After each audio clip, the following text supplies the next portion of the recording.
Ladies and gentleman, silent please. Good afternoon সবাইকে। আজকে Purbachal 100 acre prime ল্যান্ডের মেগা নিলাম হতে যাচ্ছে। পকেটে টাকা বেশি যার, জমি তার। সো সবাই টেক দ্য চ্যালেঞ্জ, যার সরকারি বেস প্রাইস হচ্ছে 200 কোটি টাকা। এখন আমি নিলাম শুরু করছি। 200 কোটি 1, 200 কোটি 2, 230 কোটি। অনিক সাহেব 230 কোটি। দারুণ শুরু করলেন অনিক সাহেব। 230 কোটি 1, 230 কোটি 2, 250। জব্বার সাহেব 250 কোটি টাকা। সুন্দর। 250 কোটি 1, 250 কোটি 300 কোটি। বাহ। রকেটের গতিতে ছুটছে নিলাম 300 কোটি টাকা। 300 কোটি 1, 400 কোটি টাকা। আলতাফ সাহেব 400 কোটি টাকা। নিলাম এখন 400 কোটি টাকাতে। 400 কোটি 1, 400 কোটি 2, 500 কোটি টাকা। ও মাই গড, শালিমা গ্রুপ 1 লাফে 500 কোটি টাকা। দারুণ হচ্ছে। 500 কোটি 1, 550। জব্বার সাহেব 550 কোটি টাকা। তাহলে আমরা দেখতে পাচ্ছি এই জঙ্গলে আর কোনো বাঘ আছে নাকি যে রয়্যাল বেঙ্গল টাইগারকে টপকাবে। 550 কোটি 1, 550 কোটি 2, 600 কোটি। অনিক সাহেব কোনোভাবেই মাঠ ছাড়তে চান না, তিনি মাঠ ছাড়তে নারাজ। 600 কোটি টাকা। 600 কোটি 1, 600 কোটি 2, 650 কোটি। আমির সাহেব 650 কোটি টাকা। দারুণ জমে গেছে কিন্তু আজকে। 650 কোটি টাকা। 650 কোটি 1, 650 কোটি 2, 650 কোটি 1000 কোটি টাকা। History in the making. 1000 কোটি টাকা। শালিমা গ্রুপ মনে হচ্ছে আজকে পুরো বাজার ফাঁকা করে দেবে। 1000 কোটি টাকা। আছে নাকি কেউ? 1000 কোটি 1, 1000 কোটি 2, 1200 কোটি।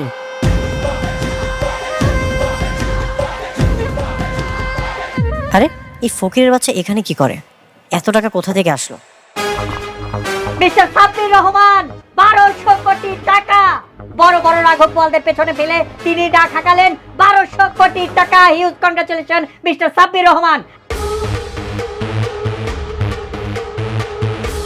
আছেন কি কেউ এখানে তাকে বিট করার মতো, নাকি তিনিই হবেন বনের রাজা? 1200 কোটি 1, 1200 কোটি 2, 1300 কোটি টাকা। 1300 কোটি টাকা। শালিমা গ্রুপ 1300 কোটি টাকা বলেছে। দারুণ।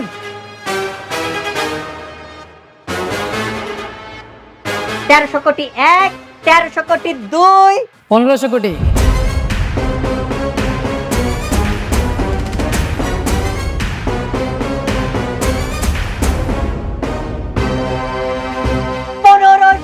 কোটি টাকা। Huge break. দারুণ একটি অ্যামাউন্ট বললেন। 1500 কোটি টাকা। Huge congratulation mister Sabbir Rahman. আপনি অনেক বড় বড়দের পেছনে ফেলে 1500 কোটি টাকা দাম হাঁকিয়েছেন। এখন আমি ডাকছি 1500 কোটি 1, 1500 কোটি 2, 1500 কোটি 3। Thank you mister Sabbir Rahman. 1500 কোটি টাকায় সোল্ড হয়ে গেল মিস্টার সাব্বির রহমানের কাছে।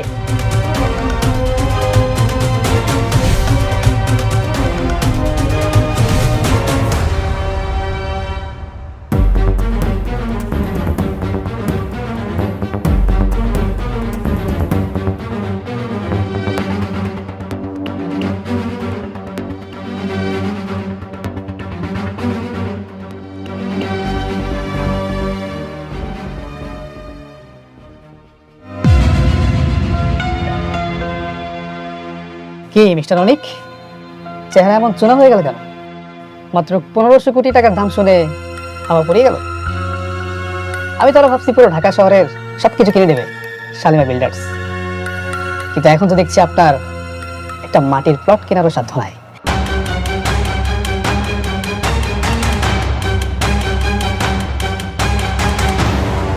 সাব্বির, বেশি উড়িস না, আর একদম আমাকে টাকা গরম দেখাবি না। দুদিনের ফকির, হঠাৎ করে আলাদিনের চেরাক পেয়েছিস, আর এটা পেয়েই নিজেকে রাজা মনে করছিস? তোকে মাটিতে নামাতে চোখের পলকই যথেষ্ট। আমাকে মাটিতে নামানোর জন্য তোমার সেই ক্ষমতা আর নেই অনিক।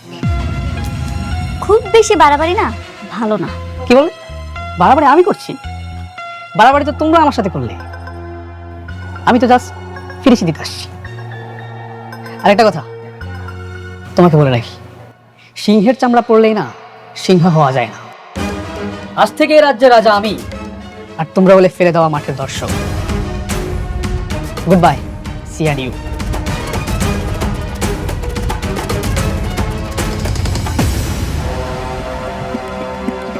অনেক বড় দান মারলি তো সাব্বির, কিন্তু ভুলে গেছিস অনেক হেরে গেলেও খেলা কিন্তু শেষ হয় না।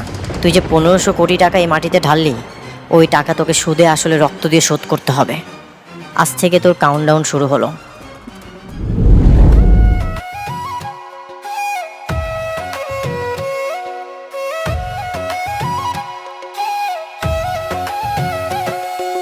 ভাগ্যবনে পাইলাম তোমায়, ভাগ্যে তো আর রইল না।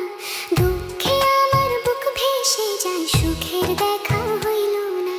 তবু আমি তোমার আশায় কাঁদি দিবারাত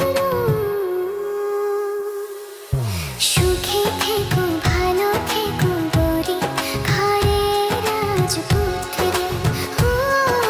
সুখে থেকো, ভালো থেকো গরি ঘরের রাজপুত্রে।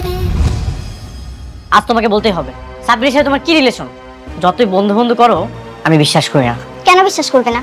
আমি কি ওকে বিয়ে করেছি, নাকি তোমার মতো আজকে এক বউয়ের সঙ্গে তো কালকে আরেক বউয়ের সঙ্গে রাত কাটাচ্ছি? বৃষ্টি, কথার মধ্যে মেঘলাকে টানবে না। তাহলে তুমি আমাদের কথার মধ্যে কেন সাব্বিরকে টানছো? ওর কি দোষ? সাব্বির এত টাকা কোথায় পেয়েছে? 1500 কোটি টাকা দিয়ে কিভাবে প্রজেক্ট কিনে নিল সেটা সাব্বির জানে, আমি কিভাবে বলবো? সেটা সাব্বির জানে, তুমি কিছুই জানো না। সাব্বির যখন প্রতিবার দাম বলছিল, আমি তোমাকে দেখেছি, তুমি ইশারা করছিলে। তুমি যা যা বলেছো, সাব্বির সেটাই করেছে। হ্যাঁ, ইশারা করেছি, যা করেছি বেশ করেছি। এ একই কথা যদি আমি তোমাকে বলি, তুমিও যা যা বলেছো মেঘলাও তাই তাই করেছে। বিজনেসটা অনেক কিছু হতেই পারে, কিন্তু তাই বলে তুমি কি চাচ্ছ? তুমি তোমার এক্স বয়ফ্রেন্ডের সাথে বিজনেস করতে যাচ্ছ? তুমিও তো তোমার প্রথম স্ত্রীকে ত্যাগ করতে পারলে না। আমাকে রেখে যখন তুমি মেঘলার কাছে যাও, তখন তোমার লজ্জা করে না? না, করে না, কারণ সে আমার বিবাহিত স্ত্রী। কিন্তু তুমি যেটা করছো সেটা পাপ। হাজবেন্ড থাকার পরেও অন্য একটা পুরুষের কাছে যাওয়াটা পাপ। হ্যাঁ পাপ। তুমি তো টাকা ছাড়া কিছুই বুঝো না। তোমার তো টাকা দরকার।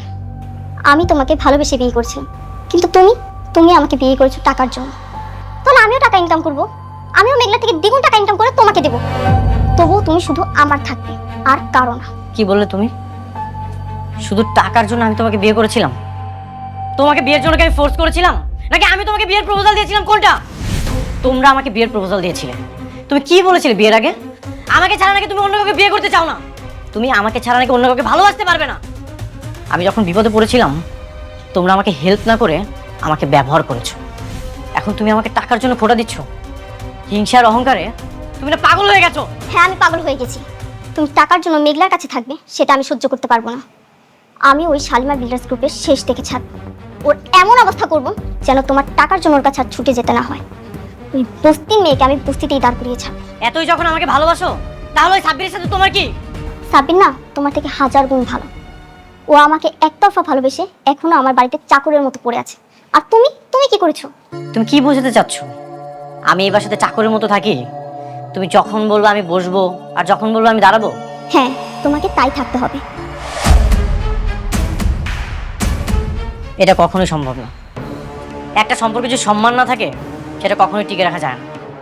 তুমি এতদিন আসল রূপটা আড়ালে রেখে যে ভালোবাসার অভিনয়টা করেছো, সেটার জন্য তোমাকে অনেক ধন্যবাদ। অনেক সুন্দর অভিনয় তুমি করেছো। তুমি না সাইকো হয়ে গেছো, অসুস্থ রোগীর মতো হয়ে গেছো তুমি। হ্যাঁ, আমি সাইকো হয়ে গেছি। আমার সাথে থাকতে হলে আর এই বাড়িতে থাকতে হলে তোমাকে আমার কথা শুনেই থাকতে হবে। একটা কথা মনে রেখো, মুখে ভালোবাসি বলে ভালোবাসাটা হয়ে যায় না। ভালোবাসাটার জন্য দরকার হয় একে অপরের প্রতি নিঃস্বার্থ সম্মান, বিশ্বাস, আর যে কোনো পরিস্থিতিতে আঁকড়ে ধরে রাখতে হয়, যেগুলোর একটাও তোমার মধ্যে নেই। থাকো তুমি তোমার অহংকার নিয়ে।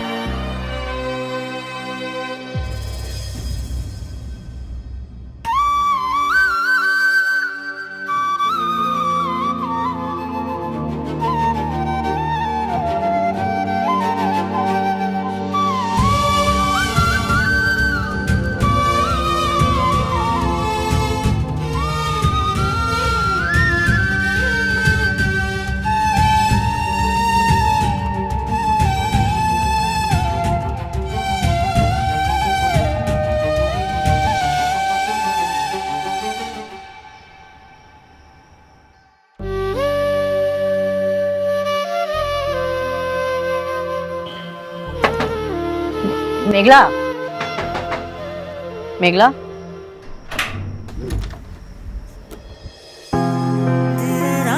অনেক, আপনি এত রাত্রে আইলেন? কোনো ঝামেলা হয়েছে নাকি? আপনার চেহারা আমার মলিন দেখাইতেছে কেন? আজকে রাতটা এখানে থাকার জায়গা হবে। আগামীকাল চলে যাব আমি, থাকার একটা ব্যবস্থা করে নিব। বৃষ্টির লোকে ঝামেলা করে আছেন নাকি? হুম। আপনি ঝগড়া করে আসেন আর যাই করে আসেন, আমার এই দরজা আপনার জন্য সারা জীবন খোলা থাকবো। আরে এখানে খাড়া খাড়া কি তোরা এত কথা কবি? ভিতরে নিয়ে আয় বাবা, আসো ভিতরে আসো। আসো বাবাজি, ভিতরে আসেন, আহেন ভিতরে আহেন। বসেন না, বসেন। এই যে দেখো মায়ের কাণ্ডটা দেখো, মশাইটাও খুলে শোনাই। আবার মনে হচ্ছিল না। বাবা, তুমি এবার জানলে তো ভালো মন্দ কিছু চড়াই দিতাম। আচ্ছা, এটা ডিম ভাইজা দিন, তোমার ভাত দে, যা হাত মুখ ধুয়ে না। হ্যাঁ দাঁড়া, যা বাবা হাত মুখে দিয়ে আসো। এই আমাদের খেয়াল রাখিস, কিছু লাগলে ডাক দিস। নিয়ে যা, হাত দিয়ে আসো। আচ্ছা, এই যে পানি রাখলাম বাবা। আই, আর কিছু লাগলে কইস আমারে। হাত মুখ ধুয়ে না বাবা, আমি খাওয়ার জোগাড় করতেছি। আচ্ছা, আপনি যান, হাত মুখ ধুয়ে নেন, আমি নাহলে একটা ব্যবস্থা করি। আব্বার তো লুঙ্গি আছে, হেরা আপনার দি। আমি নিয়ে হ্যাঁ, আমি যান, হাত মুখ ধুয়ে।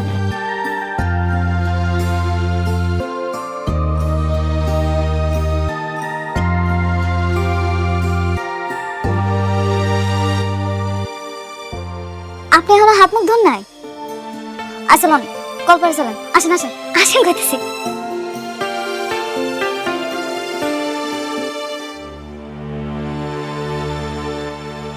কিভাবে কি শুরু করব কিছুই বুঝতে পারছি না।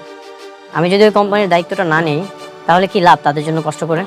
তা ঠিক, তুমি একটা কাজ করতে পারো, নতুন একটা কোম্পানি দিতে পারো।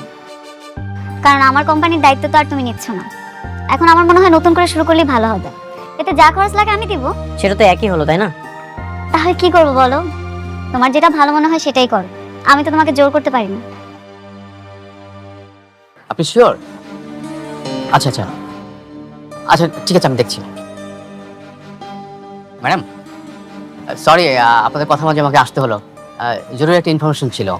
বলেন না, অসুবিধা নাই। গতকাল সাব্বির নামে যে নিলামটা কিনেছেন উনি আসলে ওমর জাফরের সহযোগিতায় এই কাজটা করেছেন। ওমর জাফর কে এসে? ওমর জাফর স্যার ওই আমাদের সালিমার গ্রুপের মতন একজন মালিক। আমাদের চেয়ারম্যান স্যারের বলতে গেলে শত্রু ছিলেন এক সময়।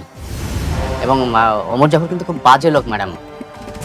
ওমর জাফর সারা জীবন সালিমার গ্রুপের সাথে একটা কম্পিটিশন ছিল। তার মানে বৃষ্টি আর সাব্বির ওমর জাফরের মাধ্যমে টাকা গরম দেখাচ্ছে? আমি খুব ভালো মতোই জানি সাব্বিরের কিছু নেই। সাব্বির যত কিছুই করুক, বৃষ্টির বাবা ওর জন্য কখনোই কিছু করবে না। ম্যাডাম ওমর জাফর সাহেব সাব্বির সাহেব এবং অনিক সাহেবের দ্বিতীয় স্ত্রীর মাধ্যমে আমাদের শালিমা বিল্ডার্সের অনেক ক্ষতি করার চেষ্টা করছেন। আপনি একদমই চিন্তা করবেন না, আমি ওমর জাফরকে সামলে নিব। ওমর জাফর সম্পর্কে আমার আরও জানতে হবে।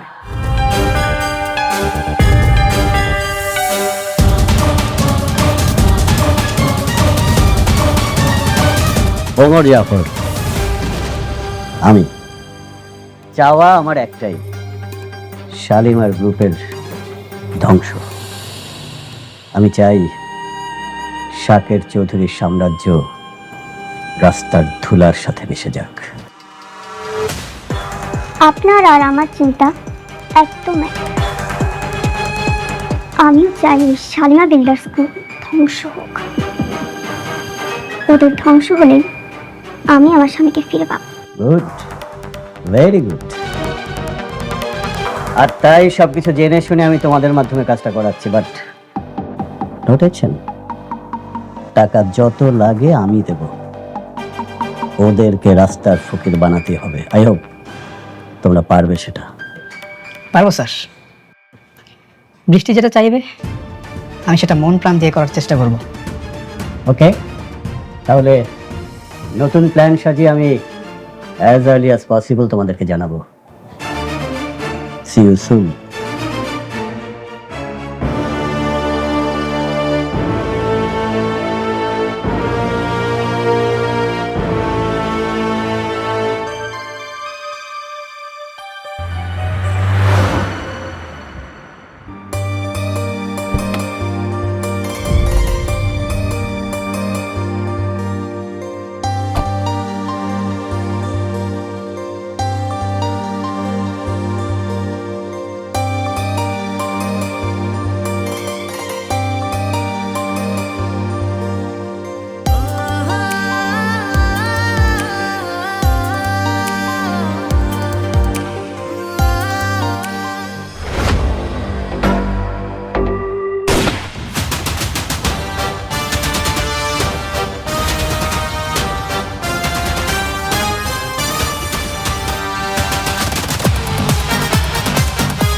কি ব্যাপার অনেক, তুমি এখানে? কিছু হয়েছে নাকি? তুই কেন গুলি করেছিস? কার হুকুমে তুই গুলি চালিয়েছিস? আশ্চর্য, আমি কখন কাকে গুলি করলাম? একদম নাটক করবি না। আমি নিজ চোখে দেখেছি তুই গুলি করে পালিয়ে যাচ্ছিলি। অনেক, তোমার কথা ভুল হচ্ছে, আমি গুলি করিনি। বৃষ্টি তোকে পাঠিয়েছে, মেঘলাকে খুন করার জন্য তোকে কত টাকা দিয়েছে? অনেক, তুমি চুপ করো, মানে যা ইচ্ছা তা বলেই যাচ্ছ। আমি গুলি করিনি, কেন বিশ্বাস করতেছো না তুমি? ঠিক আছে, আমি তোর সাথে কোনো কথা বলবো না। যে তোকে পাঠিয়েছে আমি তার সাথে কথা বলবো। অবশ্য তুই যদি মেঘলাকে খুন করিস তাহলে তো তোর কোনো লাভ নেই। নিশ্চয়ই বৃষ্টি এটা করিয়েছে। দাঁড়ান, আপনি কোথায় যাইতেছেন অনেক? বোঝাপড়া কর, তুমি এখন বাসায় যাও।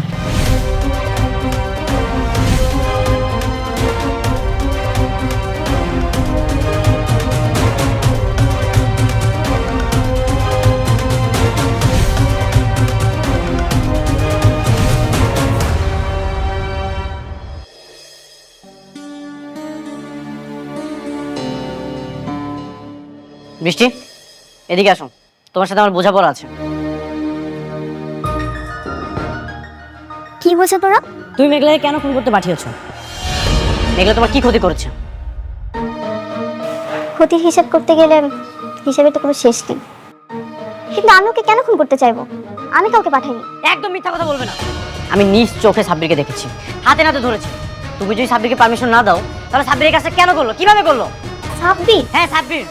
তোমাকে একটা কথা ক্লিয়ার করে বলে রাখি, যদি মারতেই হয় সামনাসামনি আমাকে এখানে গুলি করো, পিছন থেকে মেঘলাকে খুন করার চেষ্টা করো না, তাহলে কিন্তু খুব খারাপ হয়ে যাবে।